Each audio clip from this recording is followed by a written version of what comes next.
Hi എല്ലാവർക്കും നമസ്കാരം. ഹോട്ടൻസൂർ T വിയുടെ ടോക്ക് ഓഫ് ദ ഡേയിലേക്ക് സ്വാഗതം. ഇന്നത്തെ ടോക്ക് ഓഫ് ദ ഡേയിൽ ഞാൻ നിങ്ങൾക്ക് മുന്നിൽ എത്തിയിരിക്കുന്നത് ഒരു പരദൂഷണവുമായിട്ടാണ്. എന്താണ് പരദൂഷണമെന്ന് നിങ്ങൾക്കൊരു സംശയം ഉണ്ടാവും. പരദൂഷണം വേറൊന്നുമല്ല, ജോയ് മാത്യു എന്ന നടനെ നമുക്കെല്ലാവർക്കും അറിയാം. അദ്ദേഹം മികച്ച ഒരു നടനാണ്. കുറഞ്ഞ സമയം കൊണ്ട് നിരവധി കഥാപാത്രങ്ങളിലൂടെ അദ്ദേഹം തൻ്റെ കഴിവ് തെളിയിച്ച് മലയാള സിനിമയിൽ നിറസാന്നിധ്യമാണ് എന്ന് തന്നെ പറയാം. ക്യാരക്ടർ റോളുകളിലൂടെ അദ്ദേഹം ഇന്ന് മലയാള സിനിമയിൽ നിറഞ്ഞു നിൽക്കുകയാണ്. അദ്ദേഹം ഒരു നടൻ എന്ന പോലെ തന്നെ നല്ലൊരു സംവിധായകൻ കൂടിയാണ്. 6 വർഷങ്ങൾക്ക് മുമ്പ് അദ്ദേഹം ഷട്ടർ എന്ന് പറഞ്ഞിട്ടൊരു സിനിമ സംവിധാനം ചെയ്തിരുന്നു. 6 വർഷങ്ങൾക്ക് ശേഷം അദ്ദേഹം ഇപ്പോൾ ഒരു സിനിമ വീണ്ടും നിർമ്മിക്കുകയുണ്ടായി. അത് മമ്മൂട്ടിയെ വെച്ചിട്ടായിരുന്നു. അങ്കിൾ എന്ന പേരിൽ ഒരു സിനിമയാണ് അദ്ദേഹം നിർമ്മിച്ചത്. പക്ഷേ അദ്ദേഹം അതിൻ്റെ നിർമ്മാതാവ് മാത്രമായിരുന്നില്ല. ആ അങ്കിൾ എന്ന് പറഞ്ഞ സിനിമയുടെ കഥയും തിരക്കഥയും ഒക്കെ രചിച്ചത് ജോയ് മാത്യു ആയിരുന്നു. മമ്മൂക്കയും ജോയ് മാത്യുവും തമ്മിൽ നല്ല സൗഹൃദം ഉണ്ട്.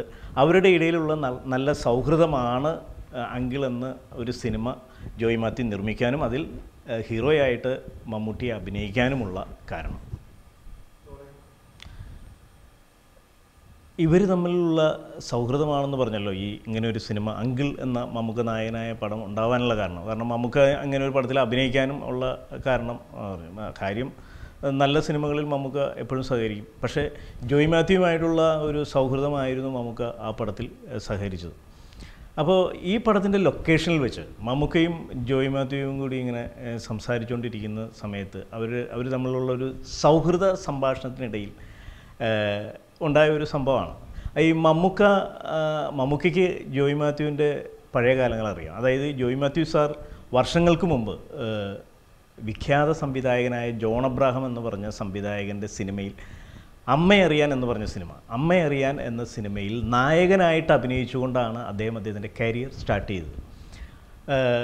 പക്ഷേ ഈ ജോയ് മാത്യു അമ്മയറിയാൻ കഴിഞ്ഞിട്ട് തുടർന്ന് മലയാള സിനിമയിൽ ഒരു അഭിനേതാവായിട്ട് നിലനിന്നില്ല. അദ്ദേഹം സിനിമ വിട്ട് വേറെ വിദേശത്തേക്ക് പോവുകയായിരുന്നു. അപ്പം ഇത് മമ്മൂക്കയ്ക്ക് അറിയാം. മമ്മൂക്കയുടെയും തുടക്കകാലമൊക്കെ ആയിരുന്നു. ആ കാലഘട്ടത്തിൽ ജോൺ അബ്രാഹത്തിൻ്റെ പടത്തിൽ ജോയ് മാത്യു നായകനായിട്ട് വന്ന കാര്യമൊക്കെ മമ്മൂക്ക ശ്രദ്ധിച്ചിട്ടുണ്ട്, മമ്മൂക്ക അറിയാം. അപ്പം മമ്മൂക്ക എന്തെന്ന് വെച്ചാൽ ഈ ലൊക്കേഷനിൽ വെച്ചിട്ട് മമ്മൂക്ക ചോദിച്ചു, ജോയ് എന്ന്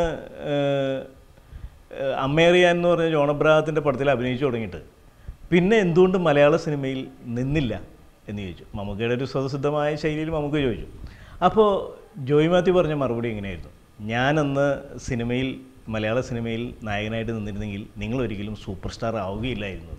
പക്ഷേ ഇത് ജോയ് മാത്യു ഒരു തമാശ രൂപേണ മമ്മൂക്കയോട് പറഞ്ഞാണ്. അവർ തമ്മിലുള്ള ഒരു ബന്ധത്തിൻ്റെ പുറത്ത് തമാശ രൂപേണ പറഞ്ഞു.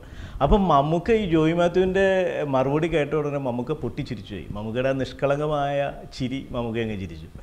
അല്ല, ഇപ്പം ഇത് പറയുമ്പോൾ ഞാൻ ആലോചിക്കണത് ഈ പറയുന്ന ജോയ് മാത്യു പോലെ തന്നെ കാര്യം ജോയ് മാത്യു സാർ തമാശയ്ക്ക് പറഞ്ഞാണെങ്കിലും ഒരുപാട് നടന്മാർ മമ്മൂക്ക വന്ന സമയത്തും അതിനുശേഷവും സൂപ്പർ സ്റ്റാറായതിനു ശേഷമൊക്കെ അദ്ദേഹത്തിനൊപ്പം നിലനിന്നിരുന്നു. അതിൽ മോഹൻലാൽ മാത്രമേ ഒപ്പം നിന്നിട്ടുള്ളൂ. ബാക്കിയുള്ള ഒരു താരങ്ങളും അദ്ദേഹത്തിനൊപ്പം ഇതുവരെ ഈ 40 വർഷം അല്ലെങ്കിൽ അദ്ദേഹം വളരെ നേരത്തെ സിനിമയിൽ വന്ന ആളാണ്. അപ്പം അത്രയും കാലഘട്ടം അദ്ദേഹത്തിനോട് കോമ്പീറ്റ് ചെയ്ത് നിൽക്കാൻ അല്ലെങ്കിൽ അദ്ദേഹത്തിൻ്റെ ഒപ്പം വരാനും അല്ലെങ്കിൽ അദ്ദേഹത്തിൻ്റെ മുകളിൽ കയറാനും ഒരു താരത്തിന് കഴിഞ്ഞിട്ടില്ല. അത് മോഹൻലാലിന് മാത്രമേ കഴിഞ്ഞിട്ടുള്ളൂ. അപ്പോൾ ജോയ് മാത്യു ഇങ്ങനെ പറഞ്ഞപ്പോൾ പുള്ളി ചിരിച്ചു. ചിരിച്ചത് മമ്മൂക്ക നിഷ്കളങ്കമായിട്ടാണ് ചിരിച്ചത്. അതാണ് അവർ തമ്മിലുണ്ടായ ഒരു ടോക്ക്. അത് കഴിഞ്ഞിട്ട് ജോയ് മാത്യു ഒരു കാര്യം കൂടി പറഞ്ഞു. അതായത് മമ്മൂട്ടിയെ വെച്ച് മലയാള സിനിമയിൽ ഒരാൾ ഒരു സിനിമ എടുത്താൽ പിന്നീട് അയാൾ മമ്മൂട്ടിയെ വെച്ചിട്ടൊരു സിനിമ പ്ലാൻ ചെയ്യില്ല എന്ന്. എന്നിട്ട് അദ്ദേഹം പറഞ്ഞു, അത് തെറ്റാണ്.